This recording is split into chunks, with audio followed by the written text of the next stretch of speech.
Kagigising lang namin, guys. Nimingi na ng gatas si Sawyer. Kailangan ko na din mamili ng ano, guys, ng milk niya kasi kunti na lang yung milk niya. I know. Hold on, mommy's gonna wash it. Kunti na lang yung milk niya. Yes. Yes. Huh? What? Say hi. Good morning. Magluluto ako ngayon, guys, ng bacon. Yan. Nilagay ko na siya, guys, sa air fryer. Tapos magluto ako ng biscuits too. Ito yung Grand's buttermilk biscuits. Lulutuin ko to siya, guys, kasi ito yung paborito ng mga anak ko, guys. May mga friends nila dito, guys, na natulog today. So ang lutuin ko is bacon and eggs lang para makakain sila ng breakfast.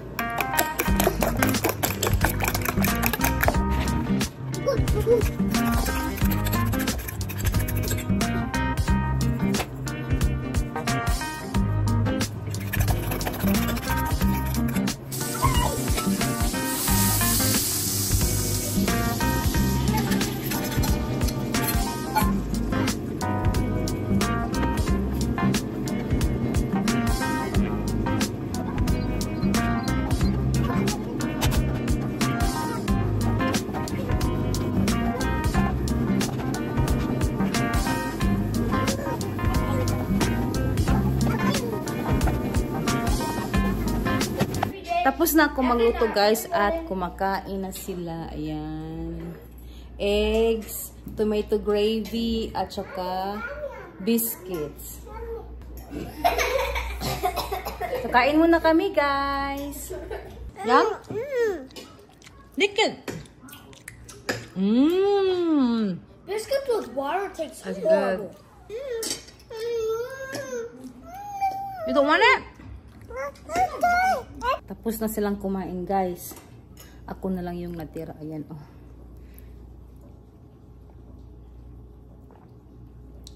Magligpit na naman ako, guys, pagkatapos kong kumain dahil makalat yung aming kitchen. Ayan.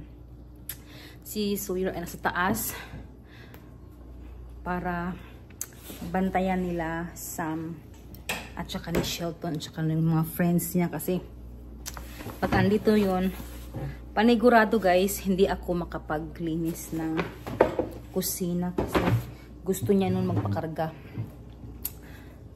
So, maglinis muna ako, guys. Ayan, ang linisin ko para makapag-relax at saka pupunta pala ako, guys, sa sa Walmart or Lin Supermarket para bumili ako ng eggs tsaka milk ni Sawyer.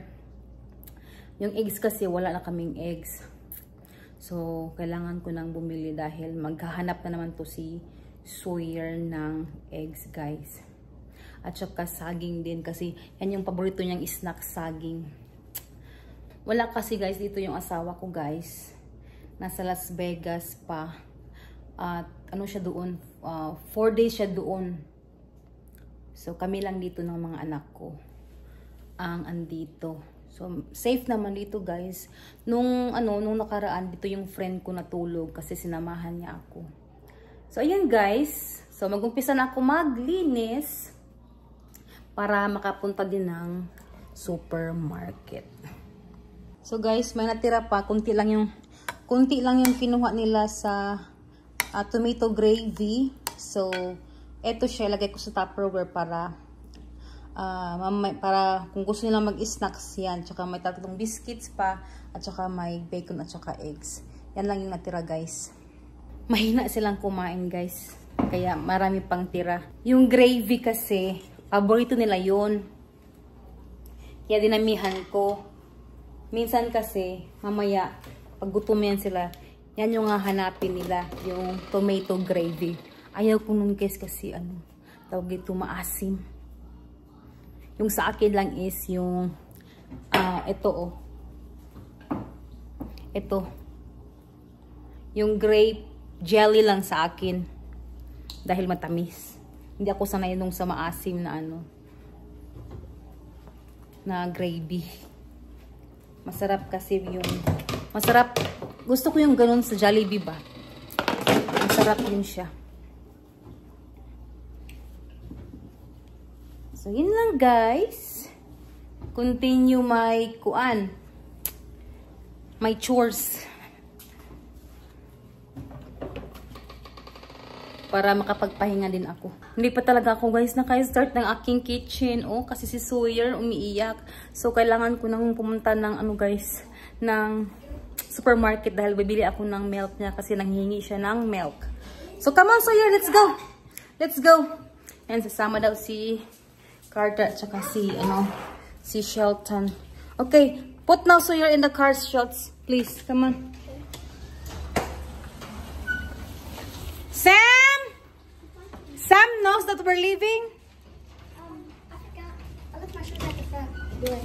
I won't get it real quick. We're going to Lens. You wanna go? Sam! Sumama na sila lahat guys sa akin. Pumunta kami ng Lens. Dito na kami guys. Yan. Kukuha kami ng banana muna. So, ang corn nila guys ay 12 pieces for $6. And oh, kukuha ako guys. Brown. That's white. That's brown. This one. Yeah. Open all of it. Yeah. Okay, good. Okay. Then go get the milk. Go. Come on, Sam. Milk. Yeah. Over there. Which one? Go-gurt? There's the yogurt in here that you like.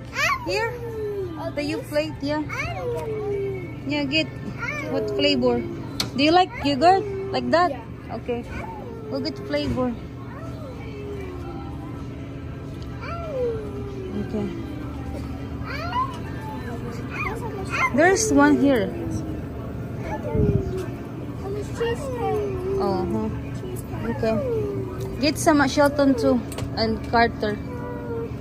I don't know what flavor they have, so let's go. Okay. Get now a milk.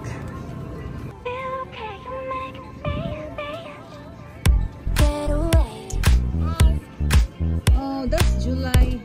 No, that is kind.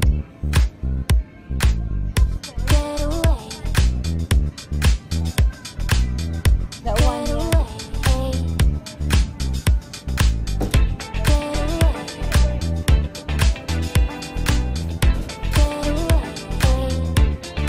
Yeah, see. What more? Hold on. Oh, candy. Let's get candy for them. You have your money. Yeah, because you got already $10 before. I know. Yeah, but you don't be thankful about it.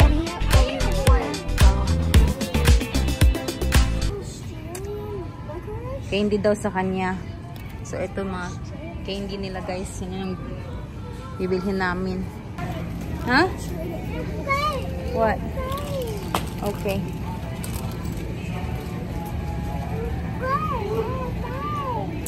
So, mag-check out na kami guys kasi itlog lang naman ang pinuntahan namin dito at saka ano. It's still expensive though. Itlog lang tsaka milk at saka saging. Tapos corn. Yan lang guys.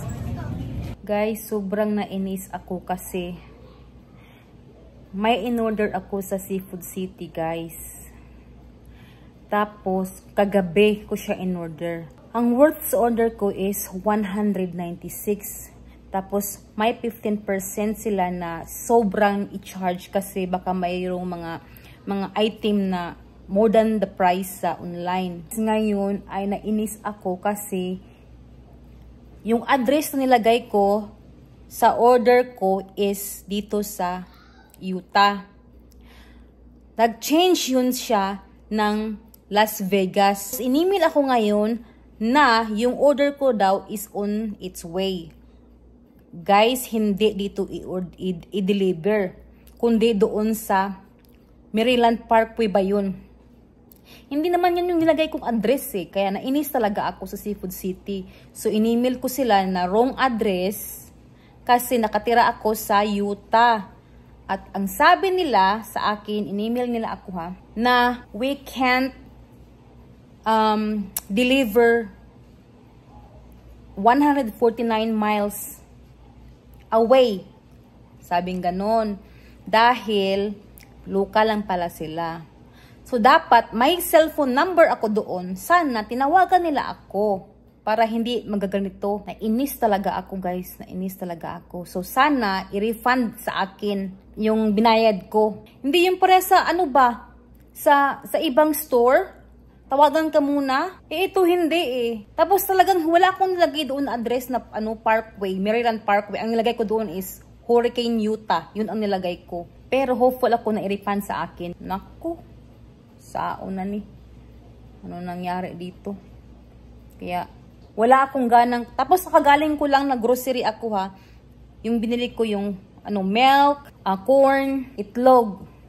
Pagtingin ko sa sa phone ko, sabi may deliver daw, it's on its way. Tapos itong delivery address, Maryland Parkway, Las Vegas. Naku, hindi yan yung address ang ang nilagay ko. Kaya wala akong ganang kumilos guys. Wala. Madumi pa yung kitchen ko. Kasi sobrang inis ko talaga. Masaya ako guys kung i-cancel. Tingnan natin mamaya. Wala kasi nilagay doon na local only. Walang nilagay doon local only. Nabuisit talaga ako guys. Tuwang-tuwa pa naman ako kasi one day delivery lang. Kaya pala sabi ko, bakit one day delivery lang? Tapos yung delivery is $11 lang from Las Vegas to Utah.